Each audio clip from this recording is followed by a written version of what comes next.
नमस्कार। आज हम बात करेंगे बच्चेदानी में रसौली यानी कि यूट्रस में फाइब्रॉइड के बारे में। कई बार अल्ट्रासाउंड में बच्चेदानी में रसौली निकलती है और पेशेंट ये सोच के परेशान होते हैं कि अब हम क्या करें, क्या ये कैंसर में तो नहीं बदल जाएगी, क्या इसका क्या ट्रीटमेंट है, इसका क्या इलाज है। तो आज फाइब्रॉइड यूट्रस के बारे में हम 5 इम्पॉर्टेंट सवाल के जवाब डिस्कस करेंगे। सबसे पहला क्वेश्चन कि फाइब्रॉइड यानी बच्चेदानी में रसौली आखिर होता क्या है, ये कैसे हो जाता है। बच्चेदानी में जो रसौली होती है यानी कि फाइब्रॉइड, वो बच्चेदानी की जो दीवार होती है उसकी मसल्स की एबनॉर्मल ग्रोथ की वजह से एक मास के फॉर्म में कन्वर्ट हो जाता है और वो फाइब्रॉइड बन जाता है। इसको दूसरे टर्म्स में मायोमा या लियोमायोमा भी कहा जाता है। ये बच्चेदानी की दीवार के अंदर ही होता है, लेकिन उसकी एंडोमेट्रियल कैविटी से यानी कि बच्चेदानी के अंदर के जो रास्ता होता है उससे क्या रिलेशन है, उसके अकॉर्डिंग उसकी पोजीशन डिसाइड की जाती है, यानी सबम्यूकस, इंट्राम्यूरल और सबसिरोसल। तो इस पोजीशन के हिसाब से उसके जनरली सिम्टम्स देखे जाते हैं। दूसरा सबसे इम्पॉर्टेंट सवाल कि फाइब्रॉइड जिन पेशेंट्स को होते हैं उनको जनरली क्या सिम्टम्स होते हैं, किन प्रॉब्लम्स को उनको फेस करना पड़ता है। नंबर 1 प्रॉब्लम होती है हैवी मेंस्ट्रुअल ब्लीडिंग यानी कि माहवारी में तेज़ ब्लीडिंग होना। तो ऐसे में पेशेंट्स को कई बार कई दिन तक ब्लीडिंग चलती है, 8 दिन 10 दिन, उससे भी ज़्यादा या तो, और दिन में कई बार पैड चेंज करने पड़ते हैं।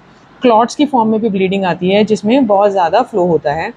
कई बार पेशेंट को इरेगुलर ब्लीडिंग होती है, बार महीने में कई बार ब्लीडिंग आती रहती है। तो ये सबसे कॉमन सिम्टम होता है। दूसरा सिम्टम होता है कई बार इनफर्टिलिटी, जो कि रसौली बच्चेदानी के रास्ते में दबाव क्रिएट करके या ट्यूब्स में रुकावट क्रिएट करके इनफर्टिलिटी की प्रॉब्लम, उसको कंसीव करने में पेशेंट को दिक्कत आ सकती है। तीसरी प्रॉब्लम होती है प्रेशर सिम्टम्स, यानी उसको अगर कोई फाइब्रॉइड का साइज़ बहुत ज़्यादा बड़ा है तो पेशेंट को नीचे की तरफ पेन फील होता है, प्रेशर सेंसेशन फील होती रहती है और नीचे पेट में दबाव की महसूस होता है।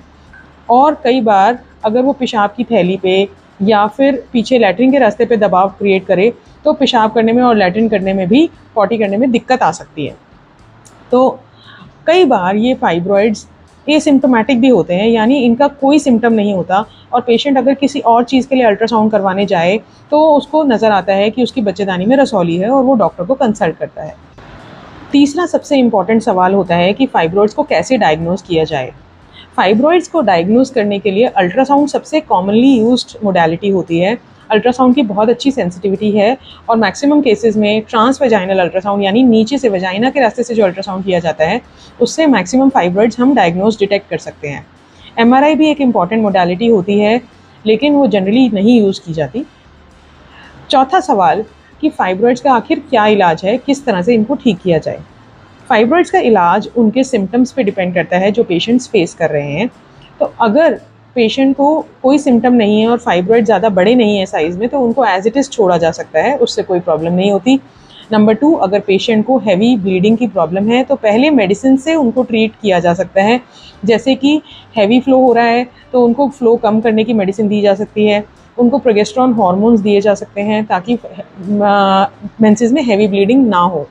अगर दवाइयों से भी ब्लीडिंग कंट्रोल ना हो तो लास्ट ऑप्शन पेशेंट का रहता है कि उसको बच्चेदानी निकलवानी पड़ सकती है। इसको हिस्टेरेक्टमी भी कहा जाता है। लेकिन अगर पेशेंट को आगे प्रेगनेंसी कंसीव करना चाहती है वो और फर्टिलिटी डिज़ायर्ड है तो हम उसको मायोमेक्टमी की सलाह देते हैं, यानी कि फाइब्रॉइड को दूरबीन के ज़रिए बच्चेदानी में से निकाल दिया जाए और उसके बाद वो पेशेंट कंसीव कर सकता है। कुछ दवाइयाँ ऐसी भी आती हैं जो फाइब्रॉइड्स का साइज़ कम कर सकती हैं, लेकिन इन दवाइयों का जो इफ़ेक्ट होता है वो टेम्परेरी होता है और जैसे 6-7 महीने बाद जब आप दवाई छोड़ देते हैं या बंद कर देते हैं तो ये फाइब्रॉइड्स दोबारा से भी आ जाते हैं और दोबारा से भी उनका साइज़ ग्रो कर सकता है। तो जनरली ये जो दवाइयाँ हैं ये टेम्परेरी इफ़ेक्ट के लिए ही यूज़ की जाती हैं, उससे ज़्यादा नहीं। लास्ट सवाल, 5वां सवाल जो सबसे कॉमन पेशेंट्स पूछते हैं कि अगर फाइब्रॉइड्स अंदर हैं और हम उन्हें ऐसे ही छोड़ दें तो कहीं हमें आगे कुछ हो तो नहीं जाएगा, कहीं ये कैंसर में कन्वर्ट तो नहीं हो जाएगा। तो फाइब्रॉइड्स जो होते हैं वो कम्प्लीटली बिनाइन होते हैं, इनका ये कैंसर में कन्वर्ट नहीं होते, ये बहुत ही स्लो ग्रोइंग होते हैं और इतना जल्दी इनका साइज़ ज़्यादा नहीं बढ़ता है। और लेकिन अगर आप फाइब्रॉइड्स अंदर हैं और आपने उनको नहीं निकलवाया है तो आपको उसको रेगुलर फॉलोअप में ज़रूर रखना चाहिए। साल में एक बार डॉक्टर से ज़रूर अल्ट्रासाउंड करवाना चाहिए, ये देखने के लिए कि उनका साइज़ बहुत ज़्यादा बढ़ तो नहीं रहा या कहीं वो फैल तो नहीं है। धन्यवाद।